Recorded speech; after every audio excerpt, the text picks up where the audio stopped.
Physical chemistry का chapter number 3 विद्युत रसायन या इलेक्ट्रोकेमिस्ट्री, इसके जो फार्मूला हैं उनको हम देखने वाले हैं। कौन कौन से इंपॉर्टेंट फार्मूला है जो न्यूमेरिकल में हेल्प करने वाले हैं। तो पहला है जो गैल्वेनिक सेल है उसका इलेक्ट्रोमोटिव फोर्स, विद्युत वाहक जो बल है उसको हम कैसे निकालेंगे। तो इसके लिए फार्मूला दे रखा है E naught cell is equal to जो सेल का इलेक्ट्रोमोटिव फोर्स होगा ईएमएफ होगा, वो सेल का ईएमएफ बराबर कैथोड का विद्युत वाहक बल माइनस एनोड का विद्युत वाहक बल।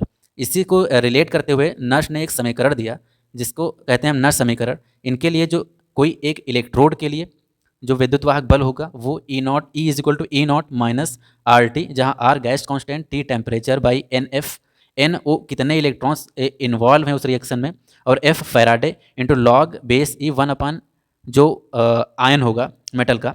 तो जो इलेक्ट्रोड के लिए नर्स समीकरण होगा वो विद्युत वाहक बल जो ई है E is equal to E not minus R T by N F into log 1/mn+, या फिर is equal to E not minus 0.0591 by N into log base 10 1 वो आयन होगा।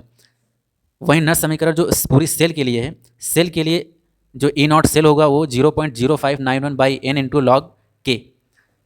इसके साथ साथ अगर गिब्स ऊर्जा की बात करें तो गिब्स ऊर्जा जो होगी delta G not is equal to minus 2.303 into R T और लॉग के, जहाँ पर डेल्टा जी नॉट गिब्स मुक्त ऊर्जा है, R gas constant, T temperature और लॉग के वो स्थिरांक।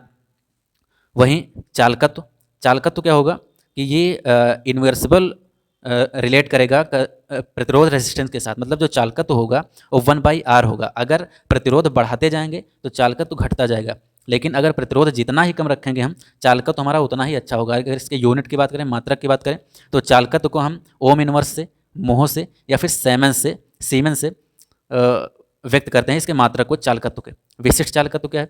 विशिष्ट चालकत्व तो कप्पा से डिनोट करते हैं, और kappa is equal to C into L by A. L by A क्या है? सेल स्थिरांक है। विशिष्ट चालकता इसकी मात्रक ओम इनवर्स, सेंटीमीटर इनवर्स या फिर सीमेंस और मीटर इनवर्स।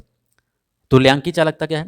तुल्यांकी चालकता बराबर जो डेल्टा इक्विवेलेंट है वो तुल्यांकी चालकता delta E Q is equal to kappa into 1000 by नॉर्मलता।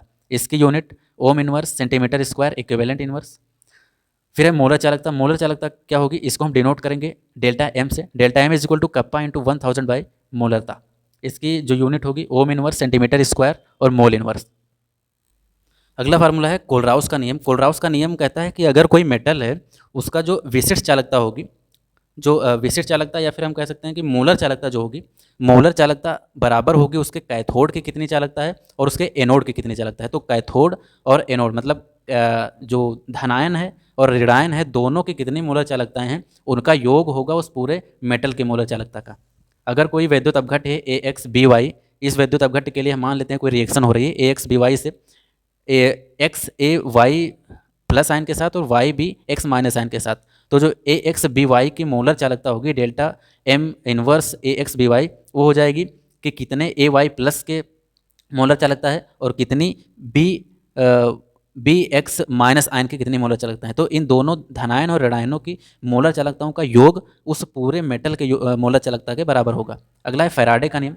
Faraday के 2 नियम हुए। प्रथम नियम क्या कहता है कि जो विद्युत रासायनिक तुल्यांक धारा आई और समय का जो गुणांक होगा वो कितना जो पदार्थ उस इलेक्ट्रोड पर अवक्षेपित हुआ उसकी मात्रा होगी। इन्होंने बताया कि W is equal to ZIT, जहाँ Z विद्युत रासायनिक तुल्यांक है, I धारा है और T समय है। T समय में कितनी धारा आने के कारण उस इलेक्ट्रोड पर कितना पदार्थ अवक्षेपित हुआ। दूसरा नियम कहता है W1/W2 is equal to E1/E2, मतलब अलग अलग समय पर वो किसी इलेक्ट्रोड पर कितनी मात्रा अवक्षेपित हो रही है और उसके इक्विवेलेंट जो ग्राम तुल्यांक है उन पर डिपेंड करता है, उनके डायरेक्टली प्रोपोर्शनल होता है। तो ये सारे इंपॉर्टेंट फार्मूला है विद्युत रासायनिक इलेक्ट्रोकेमिस्ट्री के।